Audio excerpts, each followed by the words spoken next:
સૌ વાલા મિત્રોને મારા જય સિયારામ। હું દુષ્યંત પાઠક શ્રી હનુમાનજી દાદાની અસીમ કૃપાથી એક નવા વિડીયો સાથે આપની સેવામાં હાજર છું। તો વાલા મિત્રો, આજનો ઉપાય આ વિષયની અંદર તારીખ છે 21મી માર્ચ 2026 નો શનિવાર।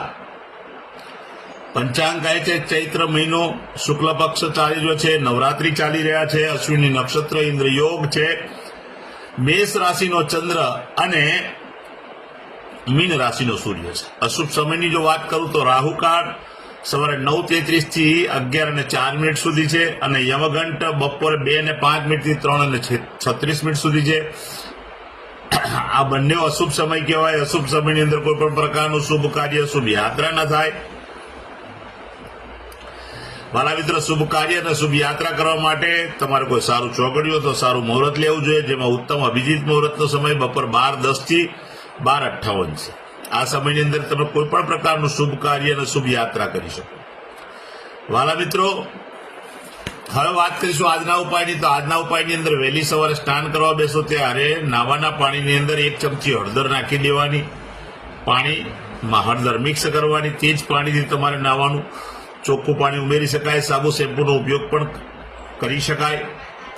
સ્નાન થઈ જાય, કપડાં પહેરી લો, વસ્ત્ર પહેરી લો, પછી તમારા જમણાના ડાબા પગના અંગૂઠાની નીચે સરસેના તેલના તિલક કરવાના છે।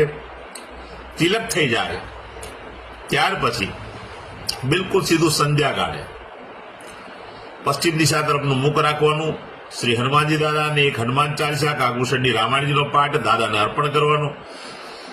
જો સમયની અનુકૂળતા હોય તો સુંદરકાંડનો પાઠ પણ દાદાને અર્પણ કરવાનો। રાત્રે સૂતા પહેલા પોતાની પથારીમાં બેસવાનું, પલાઠી વાળવાની। ઓમ કૃષ્ણાય વાસુદેવાય હરે પરમાત્મને પ્રણત ક્લેશ નાશાય ગોવિંદાય નમો નમઃ, આ મંત્ર યથાશક્તિ જપવાનો છે। આ હતો આજનો ઉપાય।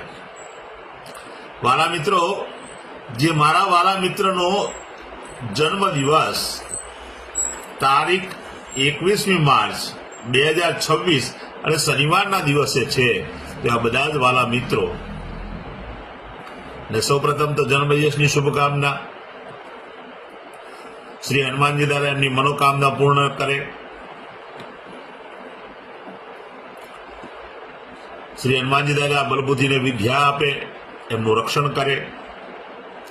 ઉપાયના ભાગ રૂપે સવારે મેં કહ્યું તે પ્રમાણે સ્નાન કરવાનું, મેં કહ્યું તે પ્રમાણે જ સરસિયાના તેલના તિલક કરવાના। ત્યાર પછી ગૌશાળાએ જવાનું, ગાયોની સેવા કરવાની, ગાયોને લીલું ઘાસ અથવા ઘાસનું દાન આપવાનું, અથવા તમારે ત્યાં જે ભોજન બન્યું તે ભોજન ગાયોને અર્પણ કરવાનું। ત્યાર પછી સંધ્યાકાળે નાના નાના બાળકોને અને મજૂરી કામ કરતા લોકોને સંધ્યાકાળે ચણાના લોટમાં બનેલું ફરસાણ ભેટમાં આપવાનું। બસ આટલું કરી લો, આખું વર્ષ આનંદ સહિત પસાર થશે। વાલા મિત્રો, જેમની મેરેજ એનિવર્સરી 21મી માર્ચ 2026 ને શનિવારના દિવસે છે, તેવા બધા જ વાલા મિત્રો સવારે સ્નાન કરી પોતાના વડીલોના ચરણ સ્પર્શ કરી આશીર્વાદ લેવાના, પોતાની માતાને કોઈ પણ પ્રકારની ભેટ આપવાની, પછી ગૌશાળાએ જવાનું, ગાયોને સેવા કરવાની, ગાયને લીલું ઘાસ અથવા ઘાસનું દાન આપવાનું, અથવા પોતાને ઘરે બનેલું ભોજન ગાયોને અર્પણ કરવાનું। ત્યાર પછી કોઈ પણ વૃદ્ધાશ્રમમાં, અનાથ આશ્રમમાં જરૂરિયાતમંદ વ્યક્તિને, બ્રાહ્મણને અથવા કોઈ પણ દેવ મંદિરે 5 પ્રકારની વસ્તુનું દાન કરવાનું। તેમાં એક છે ચોખા, તુવેરની દાળ, તેલ, ગોળ, ખાંડ। આટલું દાન કરી દો, ભગવાનની કૃપાથી આનંદ સહિત તમારું આખું વર્ષ પસાર થશે। મારા બધા જ વિડીયો યુટ્યુબ પર હોય છે। મારી ચેનલનું નામ છે દુષ્યંત પાઠક। મારી ચેનલને સબસ્ક્રાઇબ કરજો અને બેલ આઇકન દબાવવાનું ન ભૂલતા। એક વખત તમે બેલ આઇકન દબાયેલું હશે, ચેનલ સબસ્ક્રાઇબ કરેલી હશે, તો તરત જ તમારા મોબાઈલ પર નોટિફિકેશન આવી જશે અને તમે મારો વિડીયો તરત જ જોઈ શકશો। મારું ઇન્સ્ટાગ્રામ અને મારું ફેસબુકનું પેજ છે, તેનું નામ પણ દુષ્યંત પાઠક જ છે। મારા પેજને ફોલો કરજો, લાઈક કરજો અને મારા બધા વિડીયોને શેર કરજો।